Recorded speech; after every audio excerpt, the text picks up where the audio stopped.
Halo, di video ini saya akan menunjukkan kepada Anda apa yang harus dilakukan jika aplikasi YouTube Anda tidak berfungsi dengan baik. Jika aplikasi YouTube Anda tidak berfungsi dengan baik di iPhone, ada 5 solusi yang akan saya tunjukkan kepada Anda. Dan setelah masing-masing langkah tersebut, saya sarankan Anda memeriksa apakah masalah Anda masih terjadi. Namun, jika masalah itu hanya terjadi sesekali, mungkin Anda bisa melakukan semua langkah satu persatu untuk memastikan masalah tersebut tidak terjadi lagi di masa depan.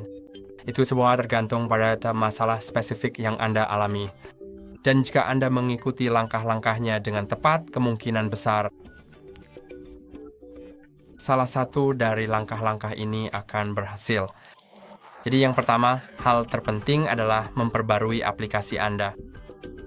Seringkali aplikasi yang Anda miliki sudah kadaluarsa dan untuk memperbaruinya, buka App Store lalu cari dan ketik nama aplikasinya yang dalam kasus ini adalah YouTube.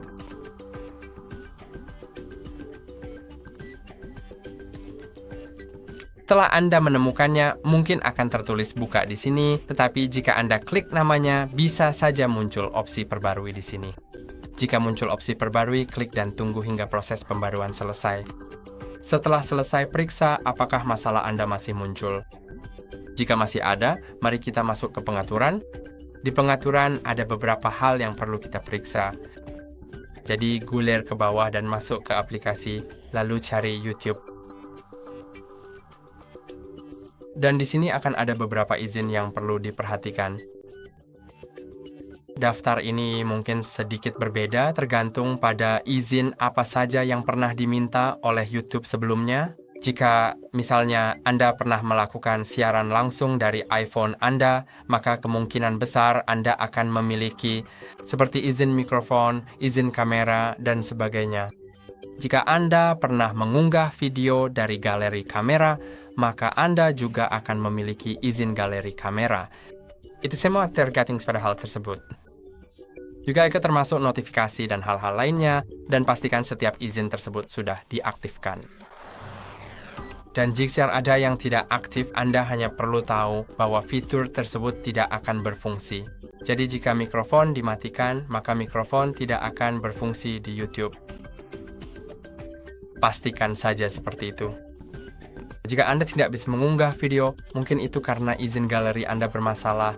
Jadi, cukup cari foto di daftar ini dan pastikan pengaturannya diizinkan semua, atau jika memang membutuhkan lokasi untuk alasan tertentu.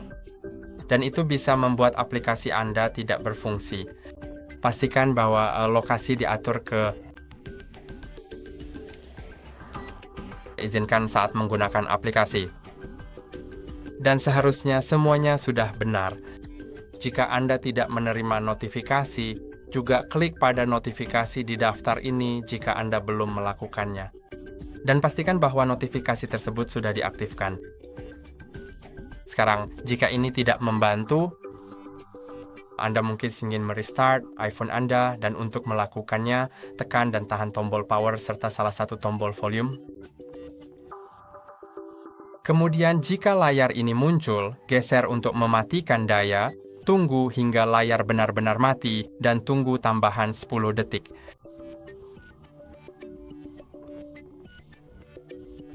Setelah itu, mulai tekan dan tahan tombol power sampai logo Apple muncul di ponsel Anda.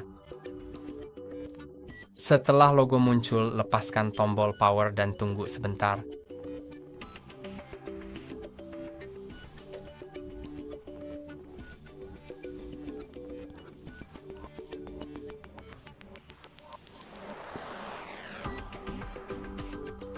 Jika demikian, setelah memulai ulang, Anda memeriksa apakah masalah Anda masih muncul dan ternyata tidak, maka Anda mungkin ingin memastikan bahwa Anda mungkin ingin mencoba menginstal ulang aplikasi tersebut.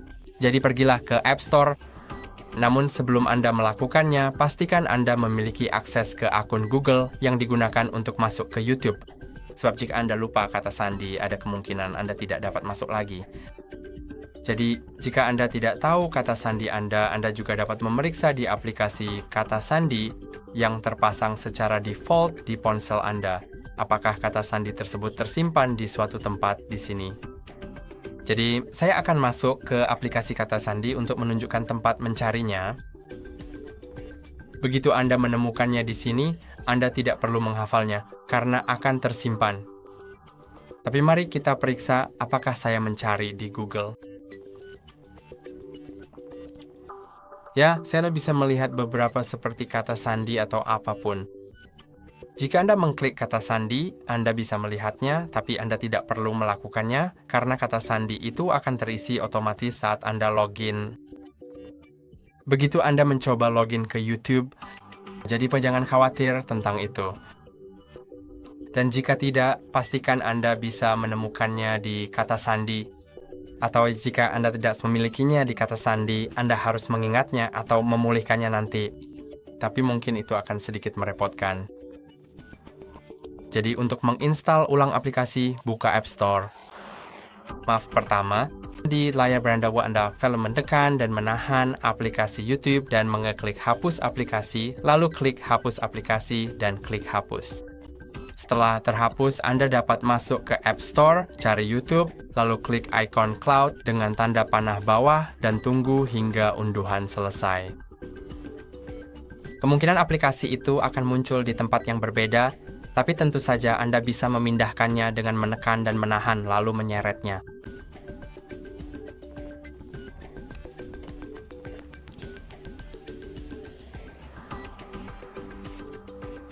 Dan setelah aplikasi itu terpasang, periksa apakah masalah Anda masih terjadi.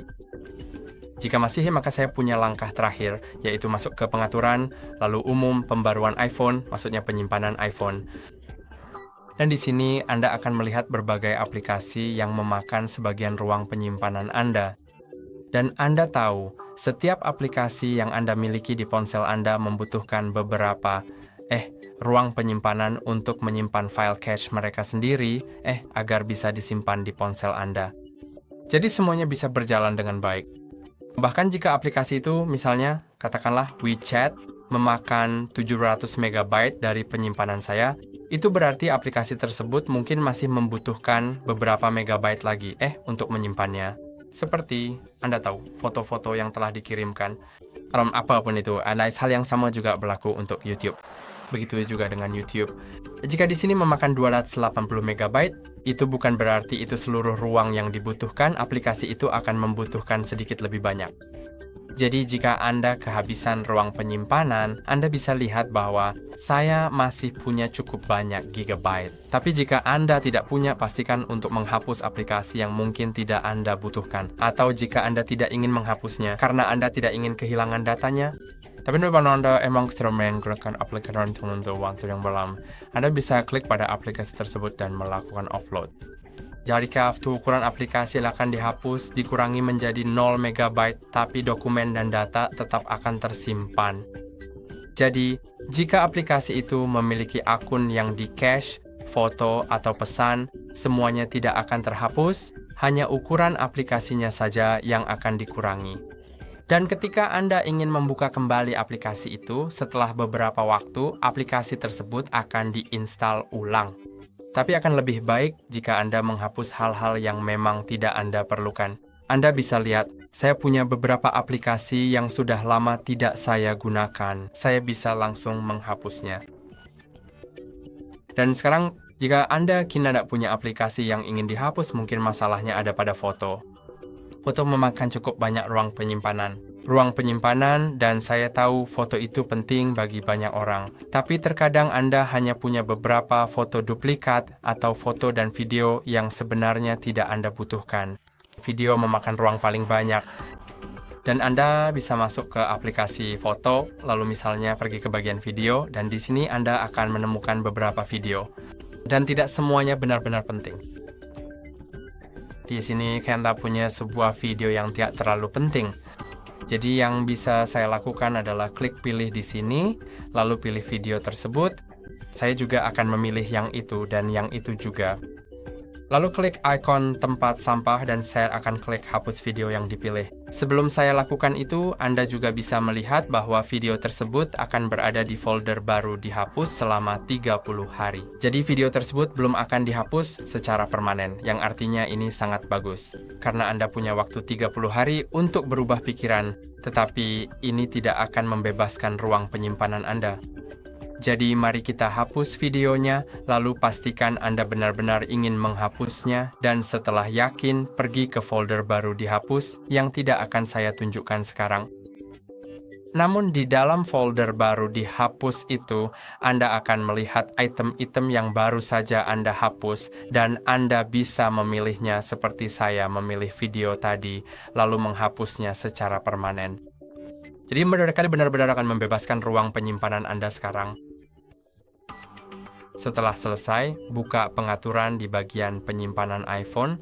Anda akan melihat apakah ruang penyimpanan Anda sudah dibebaskan. Jika sudah, maka aplikasi Anda seharusnya sudah berfungsi. Jika masih belum berfungsi, Anda mungkin perlu menunggu pembaruan lebih lanjut dari pihak pengembang, yang dalam hal ini adalah Google, karena terkadang memang sangat dibutuhkan peran pengembang untuk memperbaiki masalah-masalah tertentu yang mungkin timbul. Dan itu adalah itu saja untuk hari ini. Jangan lupa untuk like dan subscribe. Sampai jumpa di lain waktu.